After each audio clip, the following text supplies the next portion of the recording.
নমস্কার বন্ধুরা, কাকুলির রান্নাঘরে আপনাদের সকলকে স্বাগত জানিয়ে প্রতিদিনের মতন আজকেও চলে এসেছি নতুন রান্না নিয়ে। আজকে দুটো নতুন রান্না করব। আজকে করব মাছের ডিমের রসা আর কাকলার লাল লাল কষা। তো দেখতে দেখুন সম্পূর্ণ ভিডিওটা, আশা করি ভালো লাগবে।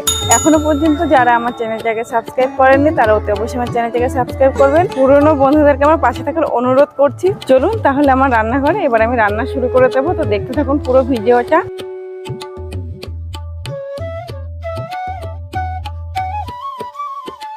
এই যে কাঁকড়া, এই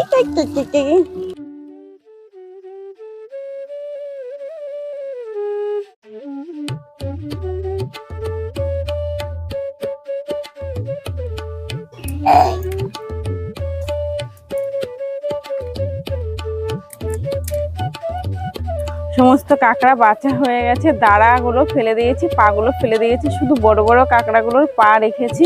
এবারে কাঁকড়াগুলো পরিষ্কার করে ধুয়ে নিয়ে আসবো। এই যে এখানে কাঁকড়া আর মাছের ডিম ধুয়ে পরিষ্কার করে নিয়ে চলে এসেছি।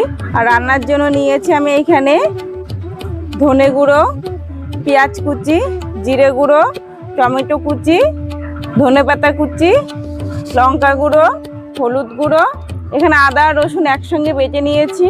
এখানে আছে লবণ, আর ফোড়নের জন্য আছে শুকনো লঙ্কা, তেজপাতা আর গোটা জিরে। আর এখানে ডুমো ডুমো করে আলু কেটে রেখেছি। আর রান্নাটা আমি সর্ষের তেলে করব। প্রথমে আমি উনুনটা ধরিয়ে নেব। কড়াই গরম হয়ে গেছে, তেল দিয়ে দেব। প্রথমে আমি কাঁকড়া রান্না করব। কাঁকড়ার মধ্যে অল্প একটু লবণ আর হলুদ দিয়ে মেখে নেব।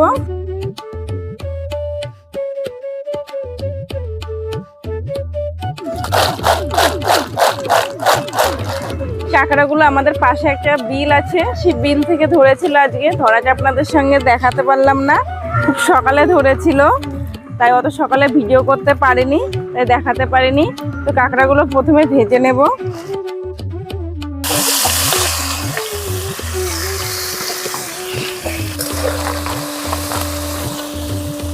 দেখুন ভাজতে ভাজতে কাঁকড়ার গায়ের কালারগুলো চেঞ্জ হয়ে যাচ্ছে। চিংড়ি মাছের মতন, চিংড়ি মাছ ভাজলে যে এরকম কালার হয় সেরকম কালার হচ্ছে। এরকম করে চিংড়ি মাছের মতন করে আমি ভেজে নেব। সকালে ধরেছিল, আমি যেতে যেতে বড় কাঁকড়াগুলো পাইনি, ছোট কাঁকড়া পেয়েছি। বড় কাঁকড়াগুলো বেছে বেছে সবাই নিয়ে নিয়েছে। তবে কয়েকটা পেয়েছি, 4-5টা, সবই ছোট ছোট কাঁকড়া। আমার কাঁকড়াগুলো সুন্দর ভাজা হয়ে গেছে, কালারটাও সুন্দর চেঞ্জ হয়ে গেছে। এবার আমি নামিয়ে নেব।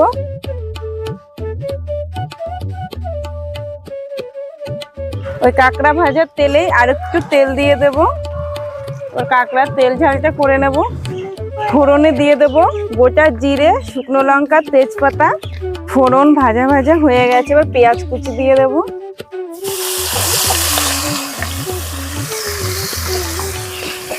পেঁয়াজ একটু লাল লাল করে ভেজে নেব।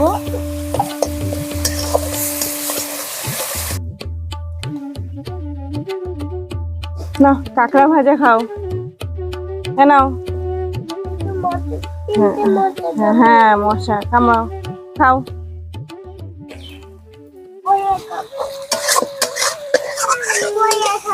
এখনই খাও। পেঁয়াজ হালকা লাল লাল করে ভেজে নিয়েছি। আদা রসুন বাটা 1 চামচ দিয়ে দেবো। আদা রসুনের কাঁচা গন্ধ চলে যাওয়ার পরে এবার দিয়ে দেবো টমেটো বাটা। টমেটো বাটা 2 চামচ দিচ্ছি।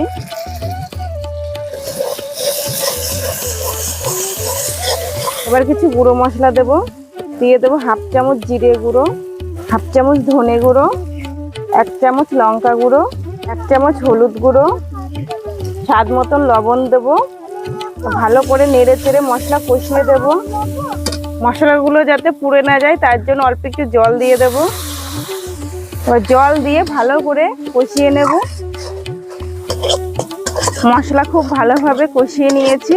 এবার ভেজে রাখা কাঁকড়া দিয়ে দেবো। কাঁকড়ার সঙ্গে আরো কিছুক্ষণ মশলা কষিয়ে নেব।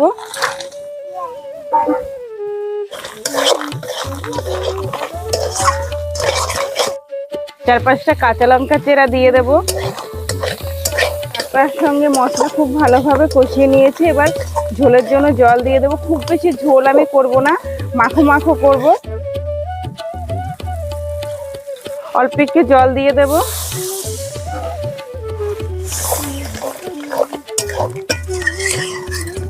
জল দিয়ে দিয়েছি। এবার কাঁকড়া সেদ্ধ করে নেব ঢাকনা দিয়ে ঢেকে। ঢাকনা উল্টে নেব।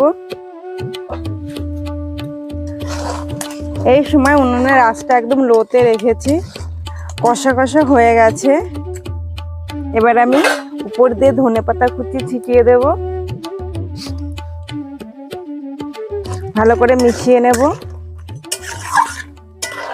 কাঁকড়া কষা হয়ে গেছে, এবার নামিয়ে নেব।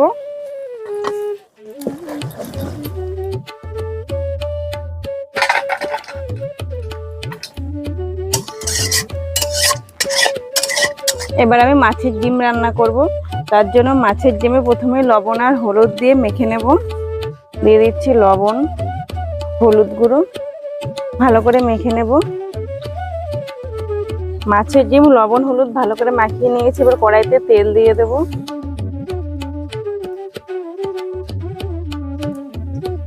তেল গরম হয়ে গেছে, এবার মাছের ডিম দিয়ে দেব। মাছের ডিম দেওয়ার সময় একটু সাবধানে দেবেন, কারণ মাছের ডিম খুব ফাটে।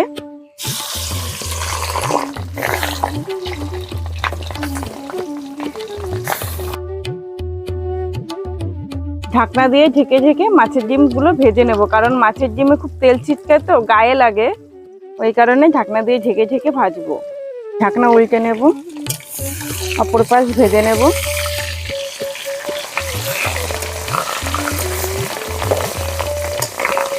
ডিমগুলো একটু ভাজা ভাজা হওয়ার পরে আমি খুন্তি দিয়ে এইভাবে কেটে কেটে পিস পিস করে নিচ্ছি। মাছের ডিম ভাজা হয়ে গেছে, তুলে নেব। দেখুন মাছের ডিম কেমন খোয়ের মতন ফুটছে। ডিম ভাজার তেলেই আলুগুলো ভেজে নেব।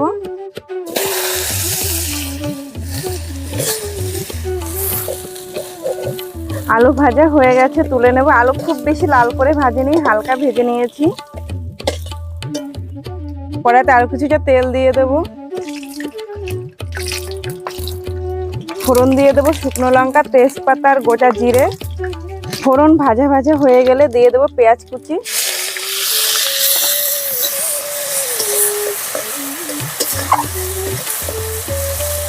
পেঁয়াজ লাল লাল করে ভেজে নিয়েছি। এবার আদা রসুন বাটা দিয়ে দেবো। আদা রসুনের কাঁচা গন্ধ চলে যাওয়া অবধি ভেজে নেব।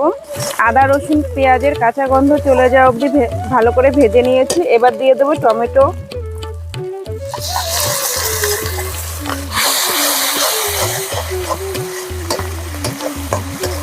আমি একটু জল দিয়ে দেব। জল দিয়ে কিছু গুঁড়ো মশলা দেব। দিয়ে দেবো জিরে গুঁড়ো, ধনে গুঁড়ো, হলুদ গুঁড়ো, লঙ্কা গুঁড়ো। ভালো করে গুঁড়ো মশলা কষিয়ে নেব। স্বাদ মতন লবণ দেব। এবার মশলা খুব ভালো করে কষিয়ে নেব। মশলা খুব ভালো করে কষিয়ে নিয়েছি। এ দেখুন তেল ছেড়ে দিয়েছে আর কালারটাও কত সুন্দর এসছে। এবার আমি আলু দেব। আলু দিয়ে মশলার সঙ্গে আরো কিছুক্ষণ কষিয়ে নেব।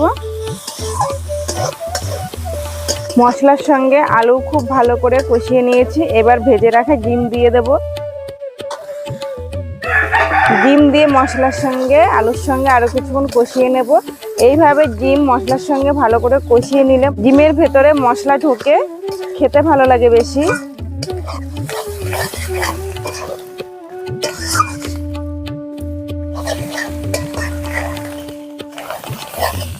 ডিম মশলা আলু সমস্ত কিছু ভালো করে কষিয়ে নিয়েছি। এবার ঝোলের জন্য জল দিয়ে দেব।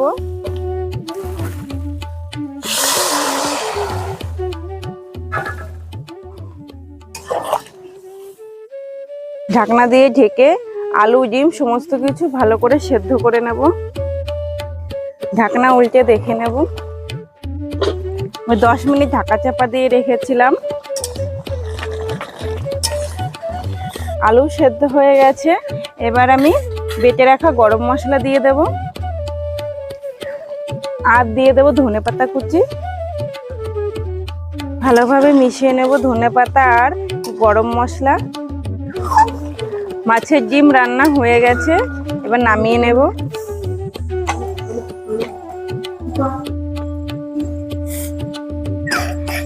আমার দুটো রান্না কমপ্লিট হয়ে গেছে। দুপুরে সবাইকে খেতে দেবো। তো আজকের ভিডিওটা এই পর্যন্তই। দেখা হবে অন্য কোনো রান্না নিয়ে অন্য কোনো ভিডিওতে। আপনারা ভালো থাকবেন, সুস্থ থাকবেন। খাবে তো? ঠিক আছে, চলো খেতে দেবো।